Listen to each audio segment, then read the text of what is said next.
और मैंने सुना हमारे जो विद्वजन बोल रहे थे, और आज भी जितनी बातें हमने सुनी हैं, नाम जब आता है कि सामने महाश्वेता देवी, श्वेता के आगे महा लगा हुआ है, तो एक नाम के साथ कई एक छवियां हमारी आंखों के सामने आती हैं। उन्हें किस रूप में व्याख्यायित करूं?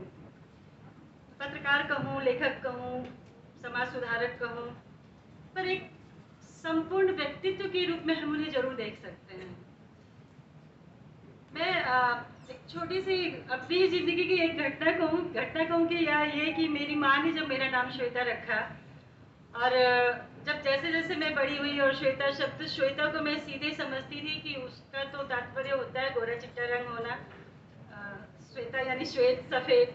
तो मैं लड़ा करती थी कि तुमने मेरा नाम क्यों रखा, मैं तो गोरी नहीं हूँ। तो माँ कहती थी जब तुम बड़ी होगी तो समझोगी कि श्वेता का दूसरा भी अर्थ होता है, वो सरस्वती से होता है। वो सरस्वती की कृपा मुझ पे हुई हो ना हुई हो। जब महाश्वेता देवी को मैं पढ़ती, शुरू में मैंने पढ़ा, और जब यहाँ आने को हुआ तो कुछ ज़्यादा पढ़ा मैंने, तो लगा कि नहीं, सरस्वती की कृपा इसे ही कहते हैं। आपने लिखा, भरपूर लिखा, और हर उस चीज को लिखा जिसे आपने अपने इर्द गिर्द महसूस किया। या मैं ये कहूँ कि वो सिर्फ एक क्षेत्र तक सीमित नहीं रही, उन्होंने पूरे भारतवर्ष को देखा। और एक बात जो आती है, बात यहाँ मैं आशीष जी को धन्यवाद के साथ कहूँ कि हमारे महिला अध्ययन विकास केंद्र, तो महिलाओं से जुड़ी बातों को जब हम महाश्वेता देवी में खोजना चाहते हैं, लेकिन अगर समूल में देखूँ तो आदिवासी विमर्श, सर ने अभी कहा नक्सल, जो एक शब्द है नक्सलाइट की जो बात आती है, तो कई एक पीड़ा अंदर उससे गुजरती है। मैं जब कॉलेज में थी तो मेरी एक दोस्त की शादी हुई, और उसके पति झारखंड में थे, और 1 महीने नहीं गुजरा और उनका वो चूंकि पुलिस लाइन से थे और उनकी मृत्यु हो गई। तो ये शब्द जो था तो वो कहीं अंदर झिझोड़ता था कि लोग ऐसा करते क्यों हैं। ऐसा हुआ कि जब मैं नेपाल ब्याही गई तो वो दौर वहाँ के माओवादी जनयुद्ध का था। हर रोज अगर कुछ समाचार पत्र में आता था तो यही कि यहाँ इतने मरे उतने मरे। तो एक सामान्य सी सोच होती थी कि लोग मरते क्यों हैं, मारते क्यों हैं, लेकिन इसके पीछे जो एक दुख, एक पीड़ा, एक तकलीफ जो होती है, वो जब कोई लेखक के इर्द गिर्द, एक पत्रकार के इर्द गिर्द वो गुजरता है तो वो उससे प्रभावित होता है। और आज भी मैं कहूँ कि कोई साल विशेष, कोई ईस्वी मायने नहीं रखता। हर एक जगह एक पात्र हमारे सामने होता है जो ऐसे हर पक्ष से जुड़ा होता है कि आज हमारे सामने कोई चंडी नहीं है, कोई शनिचरी नहीं है, कोई सुजाता नहीं है, हर कोई है हमारे सामने। लेकिन जब स्त्री पीड़ा की बात आती है तो मुझे लगता है कि जब हम उनकी स्थिति को सोचते हैं, चाहे हम साहित्य में ढूंढें या अपने इर्द गिर्द ढूंढें, तो सबसे पहले ये सामने आता है कि वो लड़ किससे रही हैं। समाज से, देश से, परिवार से। मुझे तो लगता है कि सबसे पहली लड़ाई उसके परिवार से शुरू होती है। इसके पहले वाले सत्र में जो हमारी मन संचालन कर रही थी, उन्होंने जो 2-4 शब्द कहा था इस विषय में, तो मुझे भी इत्तेफाक में कर रही थी इस बात से कि क्यों हम हमेशा अकेले हो जाते हैं, हमारे साथ हमारे ही घर के लोग क्यों नहीं खड़े होते हैं। तो ये एक पीड़ा, आम पीड़ा जो महिलाओं की होती है वो होती है। लेकिन चूंकि यहाँ महाश्वेता देवी की कुछ कहानियों के विषय में बात करूं मैं, कि उनकी नजर एक ही समय में कई दिशाओं में जा रही थी। जब उन्होंने ये खुद के लिए कहा कि आपने स्वयं कहा कि मैंने हर संघर्ष में हर बार अपने शरीर को झोंका है, और यह संघर्ष, यह लड़ाई केवल मानवीय अस्मिता और मानवाधिकार की रक्षा के लिए नहीं, यह तो मनुष्य होने, मनुष्य बने रहने का संग्राम है। यानी अगर हम मानव हैं तो हमें वह मानवीय गुण होना चाहिए कि हम अपने आसपास के दर्द को, पीड़ा को, समस्याओं को समझ सकें। और ये उनकी लेखनी का माध्यम बना जिसमें उन्होंने लिखा। कई एक उपन्यास और कहानियों की चर्चा हुई, उसी चर्चा में उनके एक बहुत अहम पात्र चंडी है। और ये नेपाल में मैं देखती हूँ आज भी दूर दराज में डायन प्रथा बहुत है। ये प्रथा जिस समय हम जी रहे हैं, हमें लगता है इस 21वीं सदी के बाद स्त्रियों की दशा बहुत सुधरी है।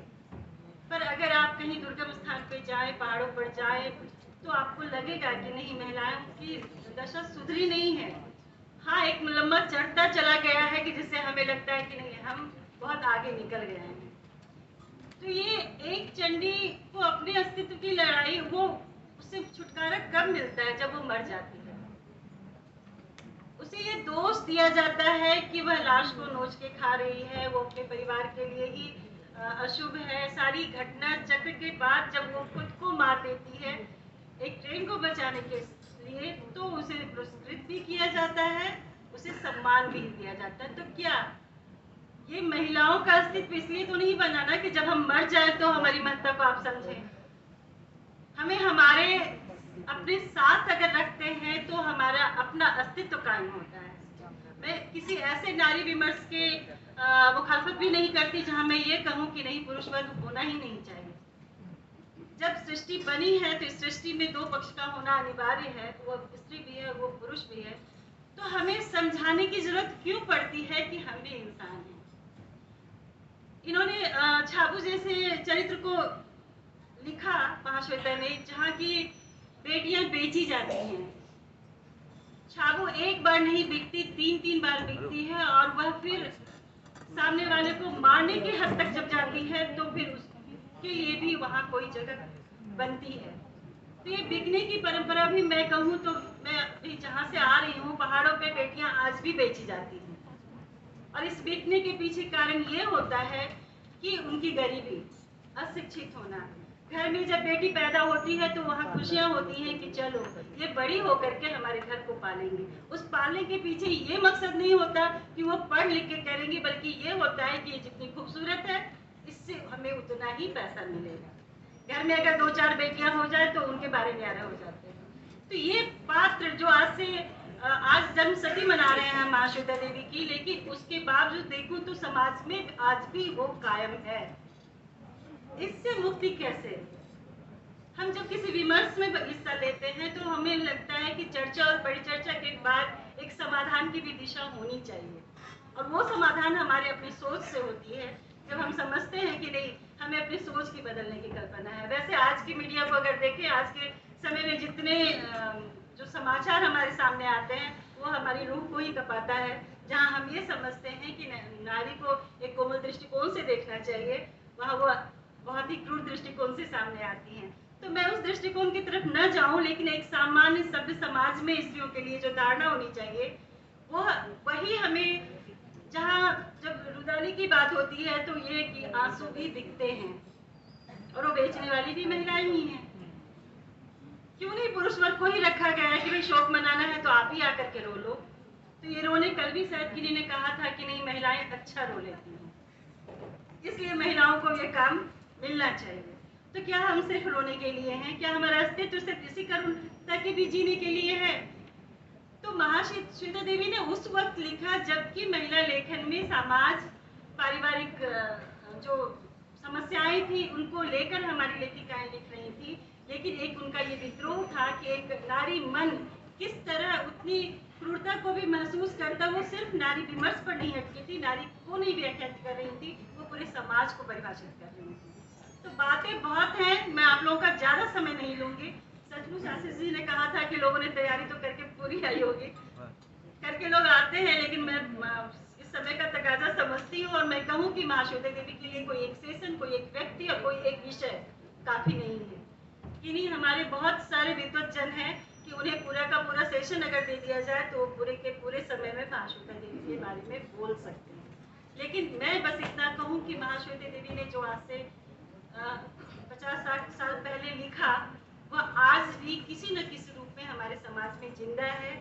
वो सनिचरी की बात करें, वो एक महिला दलाल आज भी वो बेचती है उन मजदूर महिलाओं को, लेकिन बावजूद इसके वो कहती है ये पाप नहीं है, हम तो उनके परिवार को भूख से मरने के लिए बचा रहे हैं। ईंट मिट्टी गारे पर काम करने वाली महिलाएं दिन में काम करती हैं, रात को जाके ठेकेदारों के को तुष्ट करती हैं, और जब वो गर्भवती होती हैं अपने परिवार से दूर, उन महिलाओं को स्वीकार नहीं किया जाता है। तो क्या यह आज नहीं है? आज भी है। तो इस शोषण की प्रक्रिया से कैसे निकली, और इस पूरे जो एक अच्छा सार्थक आयोजन हो रहा है उसके बाद हमारे छात्र यहाँ हैं, उनकी सोच, छात्राएं हैं। तो मैं हमेशा कहती हूँ किसी भी मंच से कि सिर्फ चर्चा नहीं, उस चर्चा के बाद आपकी सोच कितनी परिवर्तित होती है, आपके अंदर कितनी जागरूकता पैदा होती है, यह मायने रखता है। तो आप लोग साहित्य से जुड़े हुए हैं, साहित्य में ही सारा समाधान है। पढ़ें और बेहतर करें, इस शुभकामनाओं के साथ मैं आयोजक वर्ग का भी बहुत बहुत धन्यवाद देती हूँ कि आपने